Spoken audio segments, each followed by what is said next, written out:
Welcome to the Deep Dive today. We're going to be taking a look at JetBlue's Q3 2024 earnings call. Yeah. They've had a pretty eventful year so far with that whole attempted merger with Spirit Airlines and just kind of navigating a tough travel landscape in general. So Yeah, definitely a lot to unpack.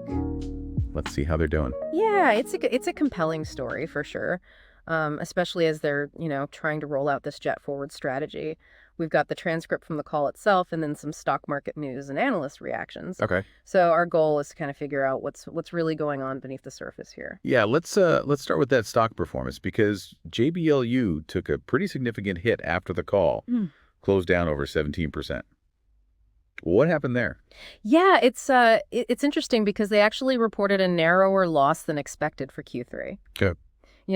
Usually beating estimates is good news for a company, but their full year guidance fell short of expectations. So it seems like investors are more concerned about that long-term outlook than the immediate performance. So what does that long-term outlook look like? We've got this jet forward strategy that they're talking about, all about reliable service, focusing on that East Coast leisure travel and enhancing product offerings. Right. Are they on track to actually deliver on that? Well, I think there are some promising signs, particularly on the operational side. Okay. Their on-time performance and completion factor are both up, That's good. and their net promoter score saw a significant bump. So that means customers are happier. Okay, so smoother flights, happier passengers. Exactly. That's a good foundation, I guess. Yeah, gotta start somewhere. But what about the financials?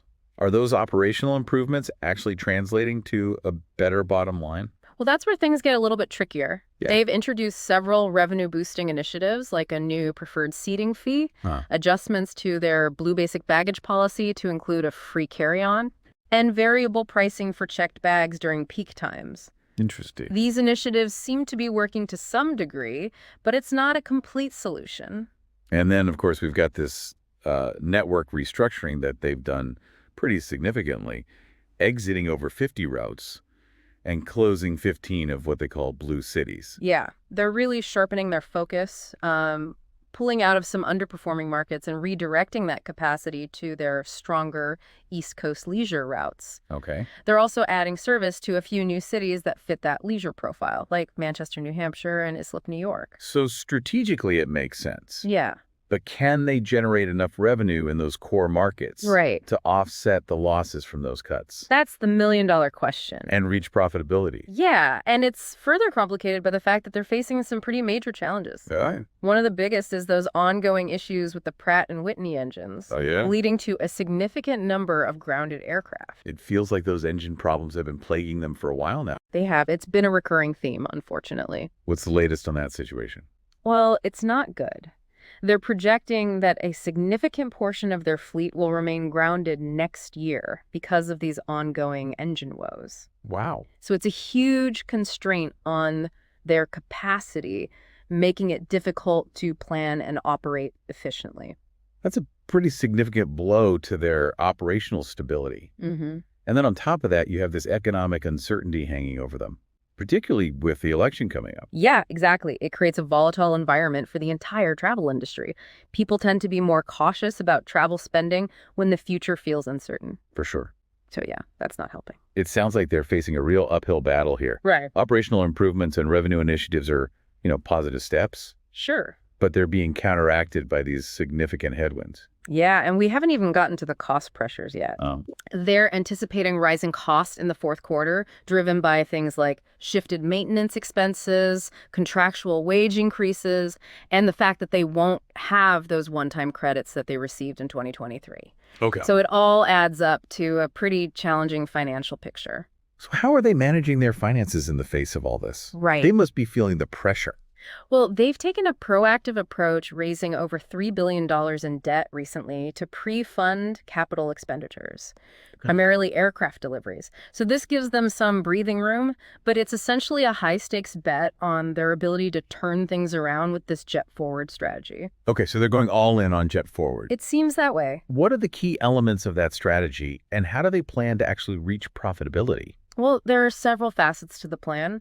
One is they're doubling down on their efforts to attract the premium leisure traveler, Okay. particularly through their even more space extra legroom product, Uh-huh. which they're rebranding and enhancing. So pampering those willing to pay a premium for some extra comfort.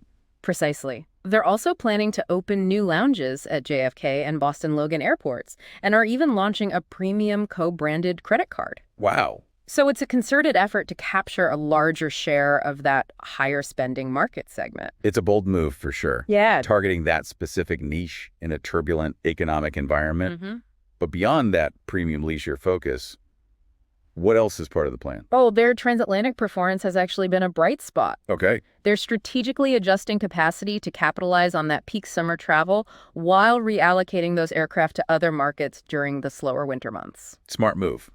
Maximizing the use of their fleet based on seasonal demand. Exactly. But with all these moving parts, I still sense some skepticism from you. Well, look, they are making progress, especially when it comes to operations and customer satisfaction. Yeah.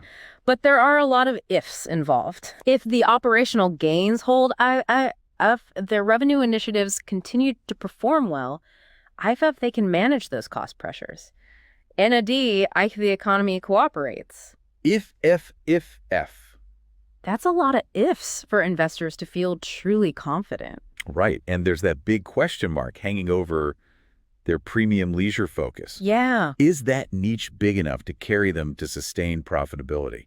That's the question, isn't it? It's a gamble, and we'll have to see how it plays out. Let's delve into the specifics of those operational improvements, starting with that significant jump in their Net Promoter Score. Okay. What drove that increase in customer satisfaction?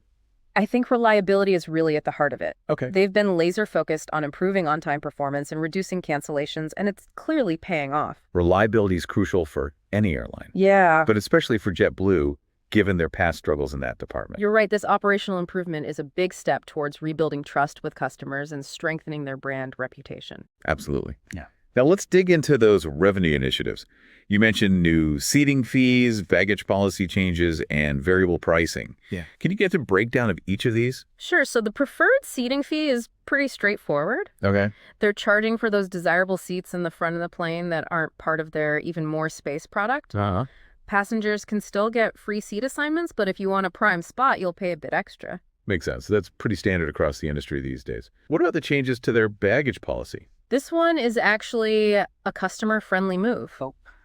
Starting in September, they started allowing a free carry-on bag for Blue Basic customers Okay. who previously had to pay for anything beyond a personal item. Interesting. So they're trying to be more competitive with the low-cost carriers on that front. Yeah, it seems so. What was their reasoning for that change? They acknowledged that the lack of a free carry-on was hurting them, particularly during the off-peak travel seasons. Yeah. It seems like a pragmatic move to broaden their appeal to price-sensitive travelers without completely undermining their revenue strategy. No. And finally, tell us about the variable pricing for checked bags. It's essentially dynamic pricing based on demand. Okay. So during peak travel periods like holidays or spring break, you'll pay more to check your luggage. Makes sense. It allows them to capitalize on periods of high demand while potentially incentivizing some travelers to pack lighter during those times. So a way to optimize revenue and potentially manage capacity. It makes sense from a business perspective, Yeah. but it might not be a popular move with some travelers. True, but it's becoming increasingly common across the industry. Okay, so we've covered their operational gains and those revenue-boosting tactics. Now let's turn our attention to their network restructuring, which has been pretty significant. They've made some deep cuts. Yeah. What can you tell us about that? They've exited over 50 routes and closed 15 cities, which they call blue cities. These cuts are largely focused on underperforming routes and markets that were draining their resources without generating sufficient returns. It's a difficult but necessary step to streamline their operations and focus on their most profitable areas. Can you give us some examples of the cities they've pulled out of? Sure. So they just officially left Burbank, Charlotte, Minneapolis, San Antonio, and Tallahassee. Those are some pretty big markets. They are. It's a clear sign that they're serious about focusing their efforts on those core markets. Absolutely. So redeploying that freed up capacity to strengthen their presence in key East Coast leisure destinations like Florida and the Caribbean, Yeah, bolstering their transcontinental routes. exactly. Plus, you're adding service to a few new cities that fit their profile, like those we mentioned earlier, Manchester and Islip, Right. all about aligning their network with their overall jet-forward strategy. Mm-hmm. So strategic realignment to play to their strengths and double down on their target market. Exactly. But they're still maintaining their transatlantic service, right? Yes, they are, and their transatlantic performance is actually exceeding expectations. Oh, wow. Their transatlantic revenue per available seat mile, or PRASM, was up significantly year over year in the third quarter. Interesting. It's a testament to their ability to manage capacity and cater to the strong demand for transatlantic travel, particularly during peak seasons. Interesting. So even with all the network cuts, they're finding value in those transatlantic routes. They are. They've adopted a smart approach, adjusting capacity seasonally to maximize their returns. Yeah. They add more flights during the busy summer travel season and scale back during the slower winter months, allowing them to redeploy those aircraft to more profitable markets. Makes sense. So it's all about optimizing their fleet utilization based on those demand patterns. It's a strategic way to approach a complex and constantly evolving market. For sure.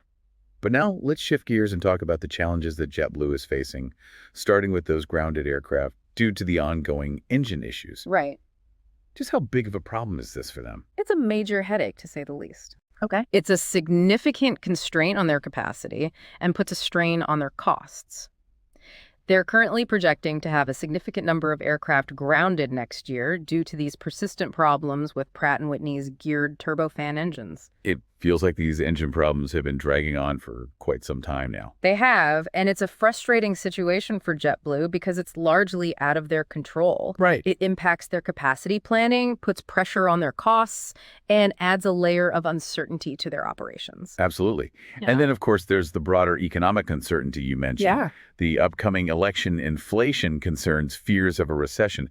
These are all significant factors that could impact their business. Yeah. How concerned are they about these external forces? Very concerned. They've already factored in an expected dip in travel demand around the election, similar to what's typically seen in presidential election years.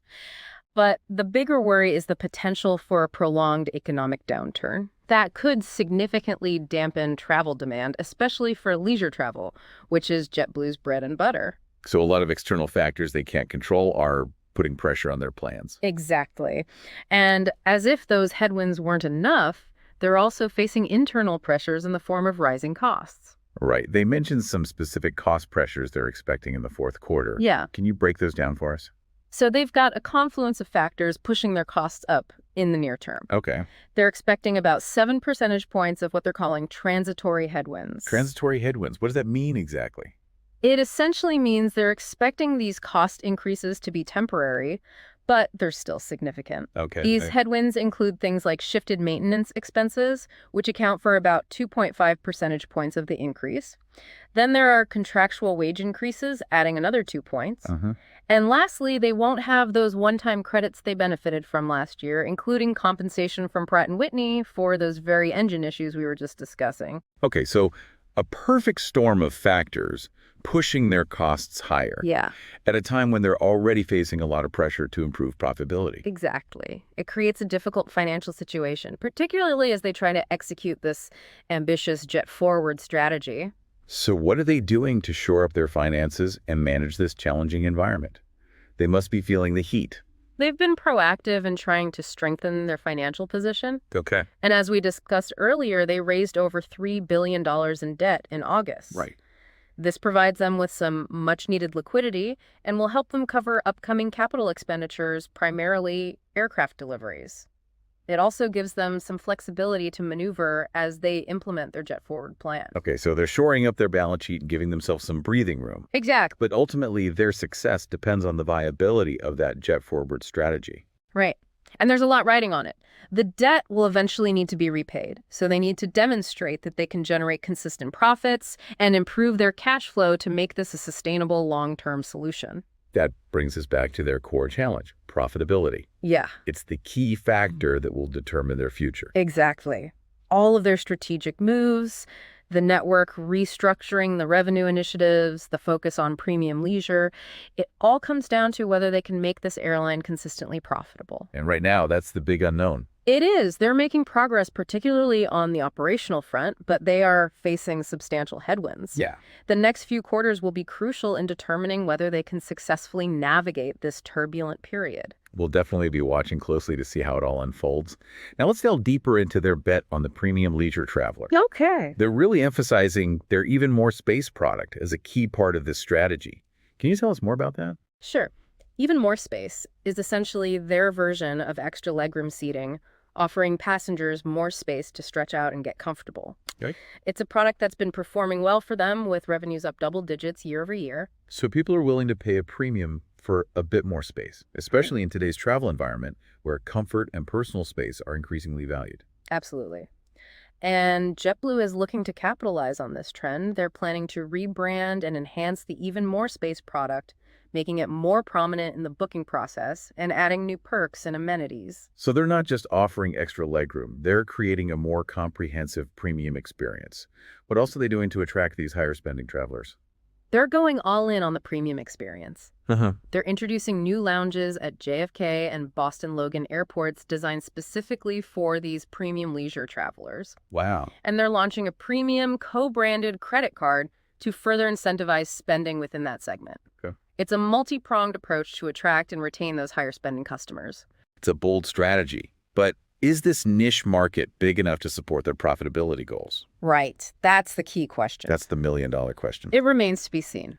It's a calculated risk, and its success will depend on several factors, including the overall health of the economy, the competitive landscape, and their ability to effectively market and deliver on their premium promise. It's certainly a strategy worth watching closely. Now, before we wrap up part one of our deep dive, Okay. I want to circle back to those engine issues plaguing JetBlue. Yeah.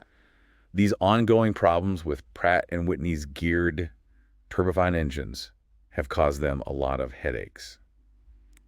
Can you elaborate on how this situation is impacting their operations and financial performance? It's a multifaceted problem that's impacting them on several fronts. Okay. First and foremost, it's impacting their capacity. Having to ground a significant number of aircraft limits the number of flights they can operate, leading to reduced capacity and lost revenue opportunities. So a direct hit to their top line. Exactly. And then on the cost side, maintaining and repairing those grounded aircraft is expensive. Right. Plus, they're incurring costs related to compensating passengers for disruptions caused by these engine issues. Yeah. And to make matters worse, they don't have a clear timeline for when these engine issues will be fully resolved. Oh, wow. So it makes it difficult to plan their capacity and manage their costs effectively. It's a major source of risk and uncertainty for their business. Okay, so it's clear this is a critical issue for them Mm-hmm. and something investors are watching closely. Can you give us some specifics on how these engine issues are impacting their fleet composition? Sure. One of the most frustrating aspects is that they've had to ground a number of their Airbus A220 aircraft, Okay. which are relatively new additions to their fleet.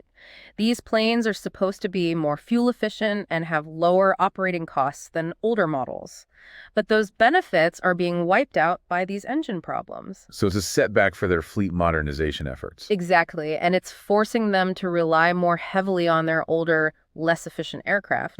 This further increases their operating costs and makes it harder for them to compete on price with other airlines. It's a cascading effect that's rippling through their operations. Right. And the longer these engine issues drag on, the greater the impact will be on their overall financial performance. It's a race against time for them to resolve this situation. So what steps are they taking to address these engine problems? What's the plan of attack? Well, they're working closely with Pratt & Whitney to try and find solutions. Okay. And they've been proactive in securing compensation from the engine manufacturer for the disruptions and costs incurred. But ultimately, they need Pratt & Whitney to fix these engine issues permanently. So they're relying on the engine manufacturer to deliver a fix. Has there been any discussion of further compensation from Pratt & Whitney this year? They've mentioned that they are in discussions with Pratt & Whitney about future compensation, but they haven't disclosed any specifics yet. Okay. So it remains to be seen how those discussions will pan out. Okay. So a lot of uncertainty surrounding that engine issue. Yeah. It's a wait-and-see situation. Exactly. And the outcome of these negotiations will have a significant impact on their financial performance moving forward. Okay, we've covered the operational and financial challenges caused by these engine problems. Mm-hmm. But how are these issues impacting their ability to execute their broader JetForward plan? Well, it's a big hurdle for them. The JetForward plan relies heavily on a stable and predictable fleet Right. to support their network growth and revenue initiatives. These engine issues are throwing a wrench into those plans, Yeah. forcing them to constantly adjust their capacity and redeploy their aircraft. This makes it much harder to execute their strategy effectively. It's adding a layer of complexity and uncertainty to their operations. Exactly. And it's really highlighting the risks associated with relying so heavily on a single engine supplier for their fleet. Yeah. It's a lesson they're likely learning the hard way right now. Indeed, this situation underscores the importance of diversification and risk management in the airline industry, Hmm. where unexpected events can significantly impact even the best-laid plans. Absolutely. It'll be fascinating to see how JetBlue adapts and adjusts their strategy to navigate these challenges and keep their Jet Forward plan on track. It's a dynamic situation with a lot of moving parts, and we'll definitely be keeping a close eye on their progress. Yeah, me too. And with that, we'll wrap up part one of our deep dive into JetBlue's Q3 2024 earnings call. Sounds good. Welcome back to our deep dive into JetBlue's Q3 2024 earnings call. We've already established that they're facing some significant operational and economic challenges. Yeah, a lot to sort through. Now let's unpack their financial performance a bit further. Okay. As we touched on earlier, they reported a narrower than expected loss for the quarter, Right. which initially sounds positive, Yeah, on the surface it does. but the market didn't seem too impressed. No, not really. Their full-year guidance seems to be causing more concern. Mm-hmm. What's the story there? Well, they actually raised their revenue guidance midpoint slightly for the full year. But even with that adjustment, it still fell short of what analysts were predicting. So that seems to be spooking investors more than the better-than-expected Q3 performance. So investors are looking beyond the immediate numbers and focusing on that longer-term revenue outlook. Yeah, they're trying to see the bigger picture. What's driving their current revenue performance? Is it primarily coming from those ancillary fees and baggage charges we discussed earlier? It's a combination of factors. Those revenue initiatives are certainly contributing, Okay. but they're also seeing some strength in their core markets, Oh, particularly leisure destinations in Latin America and the Caribbean. that makes sense. Those regions have been rebounding strongly from the pandemic slump, and JetBlue has a well-established presence in those markets. Exactly. They're also seeing good performance from their Mint premium transatlantic service, Okay. even with the capacity adjustments they've had to make due to the engine issues. So they are managing to find pockets of strength amidst the challenges. It sounds like finding those pockets of strength is pretty crucial right now. It is. They need every win they can get. But we can't ignore those cost pressures looming on the horizon. Right. Those are a major concern. They've indicated they're expecting their unit costs to rise significantly in the fourth quarter. Yeah, that's the big worry. Those transitory headwinds we discussed earlier, Right. like the shifted maintenance expenses and contractual wage increases, are going to hit their bottom line pretty hard in Q4. And they won't have those one-time credits they received last year to help offset those increases. No, unfortunately not. Those credits provided a temporary cushion, but they're not recurring, so they're facing a real squeeze on their margins in the coming months. So with rising costs and revenue growth, that's not quite meeting expectations. What's their plan to mitigate this pressure on their margins? Well, they're intensifying their focus on their structural cost program, which is designed to find efficiencies and streamline their operations. They mentioned that they've already achieved some significant cost savings through this program. Yeah, What kind of numbers are we talking about? they've reported $169 million in savings year to date and are expecting to hit the top end of their savings range for the full year. That's encouraging. But is it enough to fully counterbalance those rising costs they're projecting? It's a positive step, but it's likely not enough to completely offset the impact of those increasing expenses. They're facing significant inflationary pressures, particularly in terms of labor costs. And those engine issues aren't helping matters either. No, they're not. The cost of maintaining and repairing those grounded aircraft must be substantial. It is. They're in a difficult position needing to invest in their operations and product offerings to attract customers and drive revenue growth. Yeah. But those investments are pushing up their costs at a time when they can least afford it. It's a delicate balancing act. Speaking of their financial position, let's talk about their balance sheet. They raised a significant amount of debt recently, over $3 billion, if I remember correctly. Yes, that's right. It was back in August, and it was a strategic move to give them some breathing room in the short term. They'll use those funds to pre-fund capital expenditures mainly for aircraft deliveries and to provide some runway for their Jet Forward strategy. So it's essentially buying them some time and flexibility to execute their plans. Exactly. But they're still carrying a significant amount of debt on their books. That's correct. And that debt will eventually need to be repaid. Their long-term financial health is going to depend heavily on their ability to generate consistent profits and improve their cash flow to service that debt. Which brings us back to that core challenge, profitability. There it is again. All these strategic moves, the network, restructuring, the revenue initiatives, the premium leisure focus, It all hinges on their ability to turn a consistent profit. You hit the nail on the head. It's the ultimate measure of their success. They're making some progress, especially on the operational side and the JetForward strategy, while Risky has the potential to deliver. But as we've been discussing, they're facing some serious headwinds, both internal and external. A lot of obstacles to overcome. The next few quarters will be crucial in determining whether they can weather the storm and come out stronger on the other side. I agree.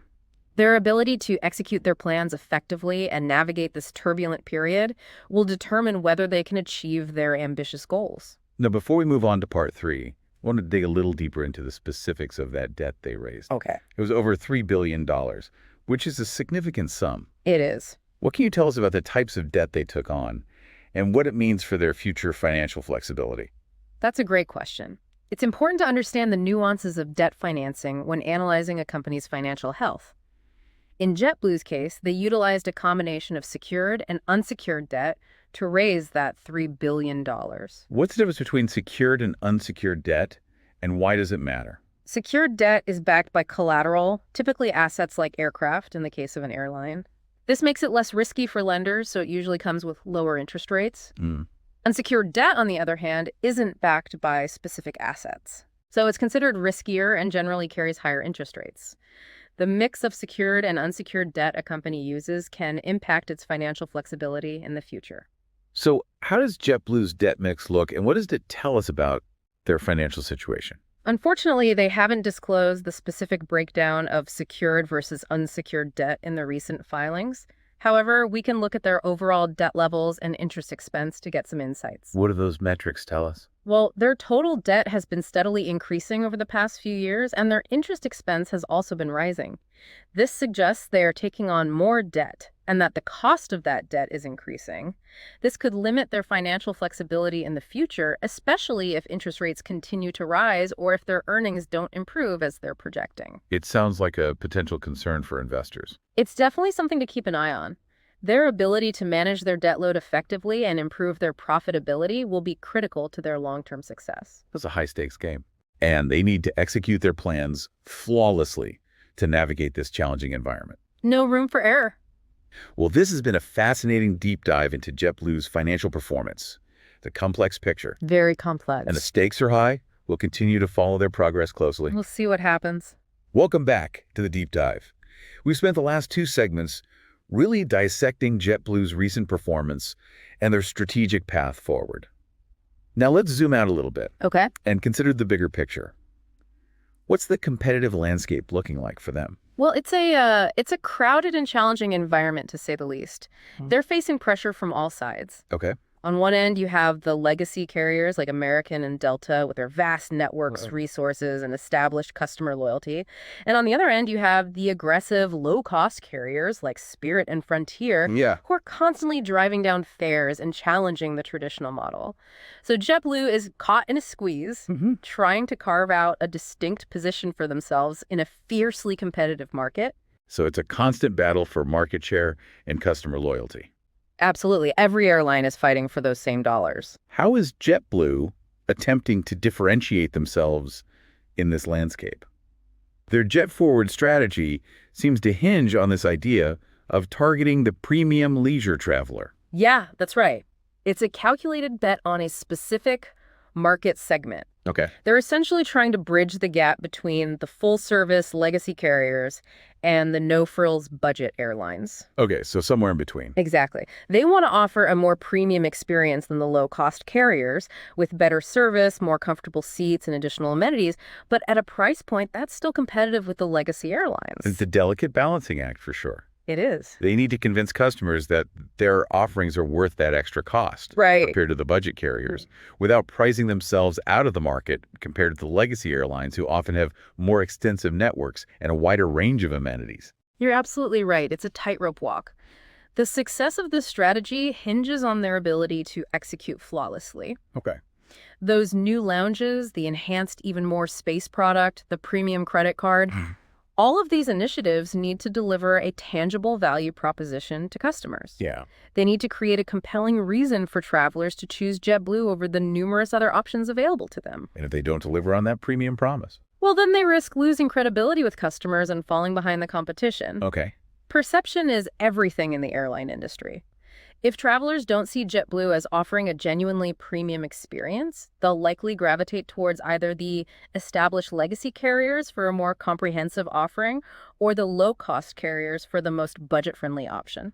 So they need to make sure they're hitting that sweet spot. They do. JetBlue needs to carve out a distinct niche and own it.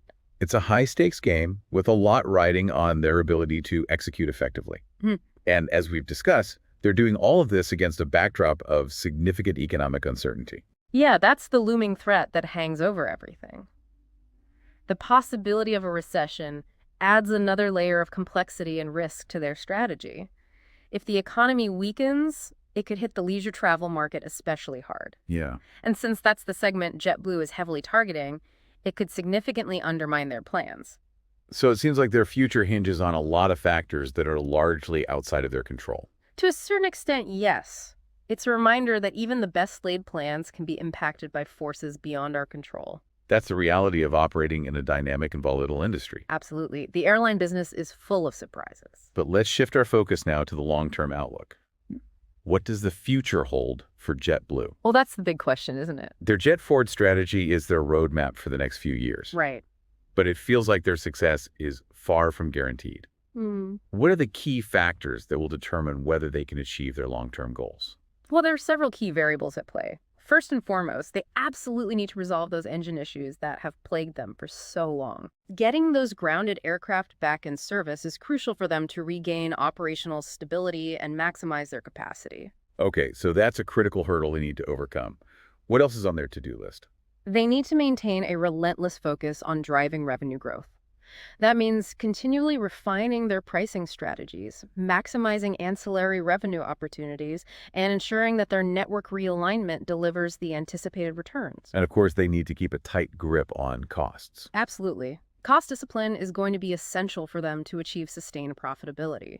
They've made some progress with their structural cost program, but they need to stay vigilant and find further efficiencies wherever they can. So essentially, operate as lean as possible. Exactly, every penny counts in this business. They're also operating in a fiercely competitive market. How do they stack up against the other players in the long run? Well, the rise of low-cost carriers has fundamentally reshaped the airline industry. It's no longer enough to simply offer a slightly better product or service. They need to be constantly innovating and finding ways to stand out from the crowd. Right. Legacy carriers are also adapting, implementing their own cost-cutting measures, and rolling out new products and services to compete. So standing still is not an option in this industry. Definitely not. JetBlue needs to be constantly evolving to stay ahead of the curve. So how can they do that? Well, they need to invest strategically in their product and service offerings, continuously optimize their network and capacity management, and most importantly, maintain a solid financial foundation to weather any future turbulence. So essentially be prepared for anything. Exactly. The airline industry is notoriously unpredictable. So a lot of challenges and uncertainties lie ahead. But JetBlue does have some things working in their favor. That's true. They have a strong brand, a loyal customer base, and a talented team. They do. And their jet-forward strategy, if executed effectively, has the potential to position them for long-term success. It's a bold plan that, if successful, could redefine their position in the market. But the path to profitability is narrow, and the stakes are high. It's a compelling story that we'll continue to follow closely. And that wraps up our deep dive into JetBlue's Q3 2024 earnings call. We've covered their financial performance, their operational challenges, their strategic bets, and their long-term prospects. It's clear that JetBlue is at a pivotal moment. Their decisions over the next few quarters will have a profound impact on their future trajectory. We'll be watching closely to see how it all unfolds. As will I. It'll be interesting to see which direction they go from here. Thanks for joining us for this deep dive. And we'll be back next quarter to analyze their progress and see how the JetBlue story continues to evolve